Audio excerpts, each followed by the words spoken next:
When it comes to recruitment marketing and attracting talents, many companies and organizations are struggling. We see this a lot in the news and the press that we have a shortage of skilled labor in many countries. And the question is, what can you do about it? Or what is causing this problem that organizations have? Because when we take a look at the broader picture, we realize that, of course, there is an imbalance of open positions or jobs and the candidates. And this is fluctuating over time. Sometimes you have not enough positions or not enough candidates, or too many open positions or too many candidates. And from a regional perspective, there are also imbalances. There are regions where we have a lot of job seekers and available talent, and then we have areas where or regions where the enterprises are desperately looking for talent. So let's dive a little bit into the details, and I want to share some of the observations from our work and some of the obstacles that organizations typically face and how to overcome them.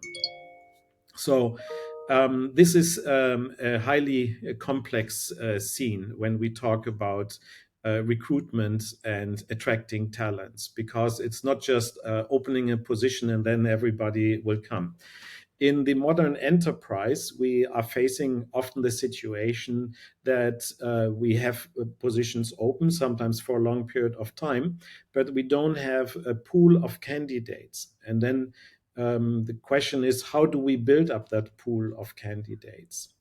And this pool of candidates can be nourished or supplied with let's say, potential candidates or talents through different activities, to reaching out directly through recruitment or recruitment agencies, job portals, or our own digital marketing activities, or going out into universities or campuses, having open doors, trade or job fairs, for example. There are many different ways to do that. What it comes down to at the end of the day is to be more responsive, which means you have an open position and you can fill it more quickly with the appropriate candidates, and hopefully with the right candidates, so that you're not running into a wrong hire situation. But also, it means that we need to fill the positions more efficiently and more cost effectively. These are typically the key considerations for any enterprise.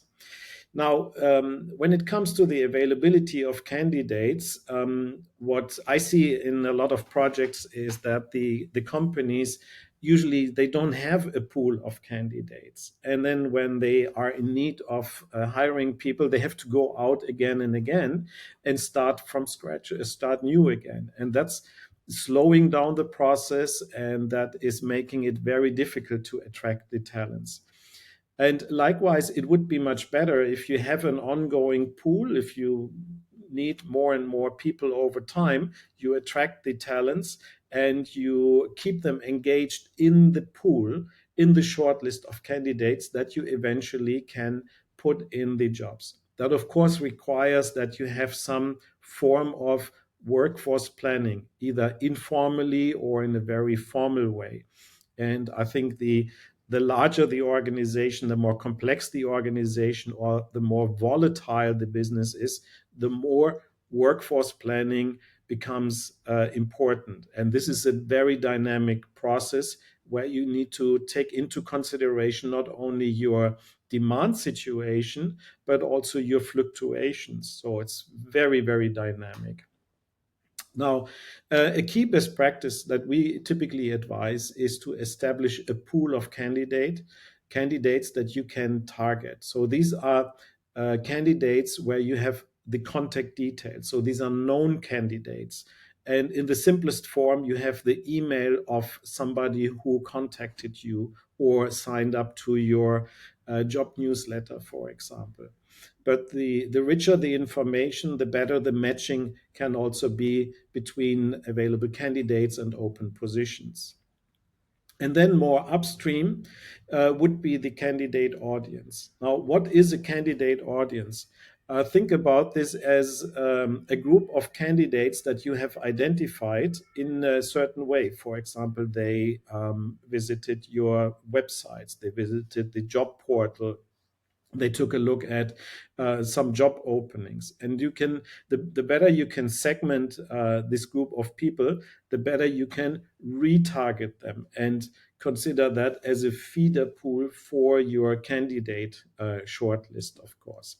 Again, many organizations do not have that in place, and that's another key recommendation that we are working with clients to figure out how can we build up a pool and an audience and manage it in a way that we have a constant stream of new candidates coming in.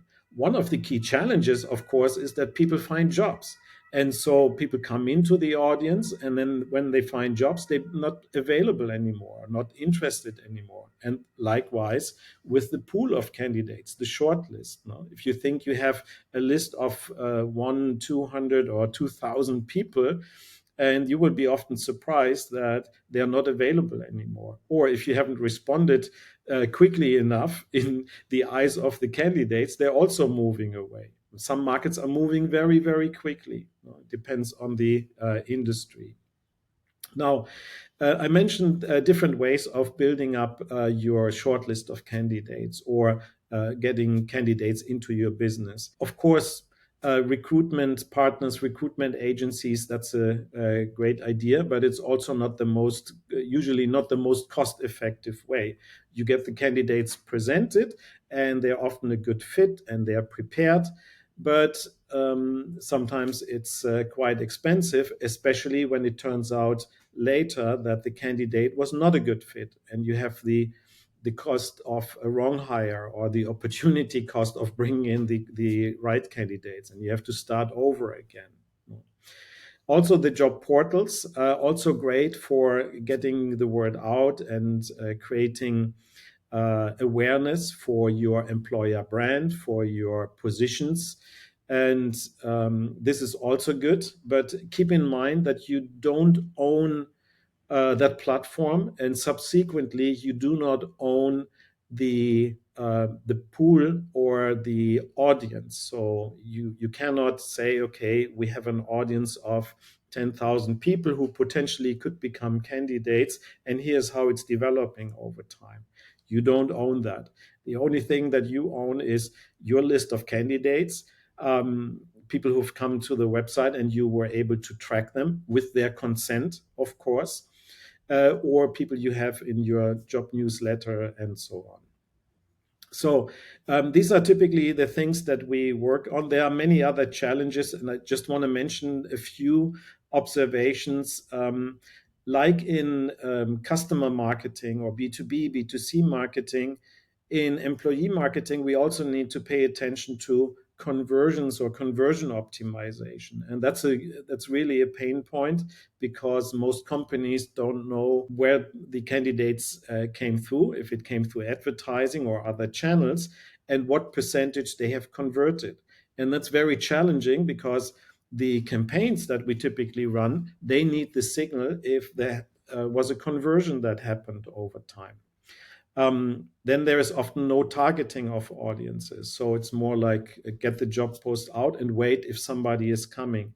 But that's usually not working. That's no signal in a sea of white noise. So you really need to make sure that you have a targeting strategy and get the job post and your employer brand in front of your audience or suitable candidates at the right time, at the right place.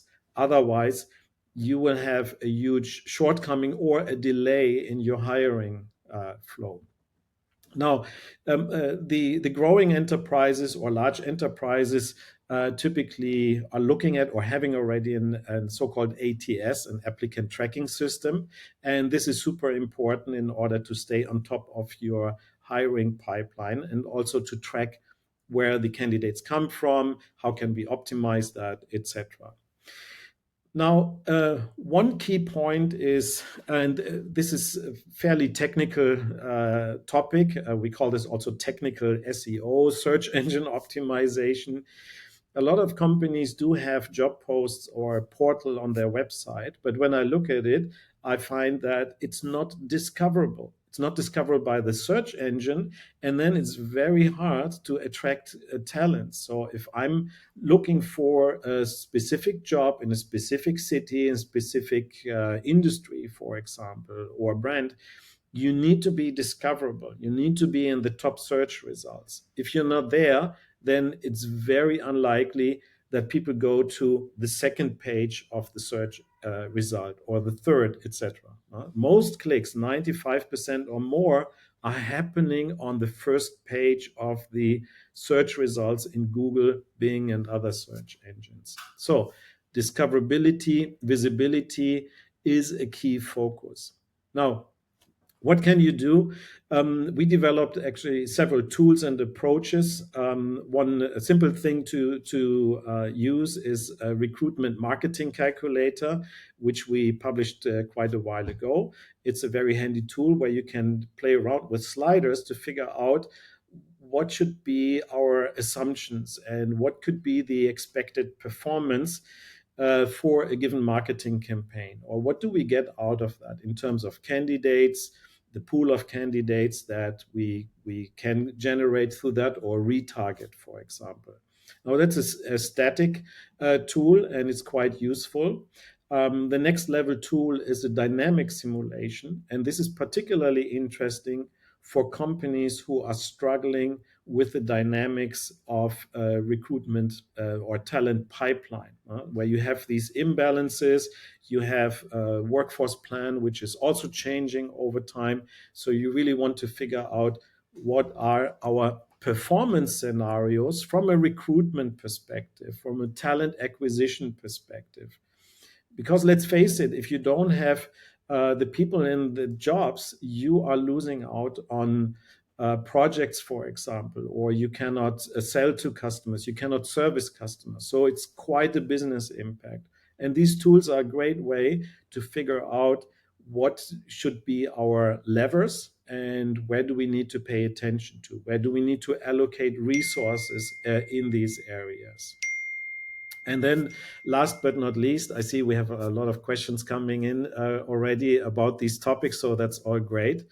Last but not least, we do offer growth insights workshops with our clients, where we're going into the details and first understanding and analyzing what is there, what is missing, and then outlining growth opportunities to make sure that you can accomplish your business objectives from a recruitment, talent acquisition perspective, and to support your workforce planning. So if you are interested in this, you find the link below this video.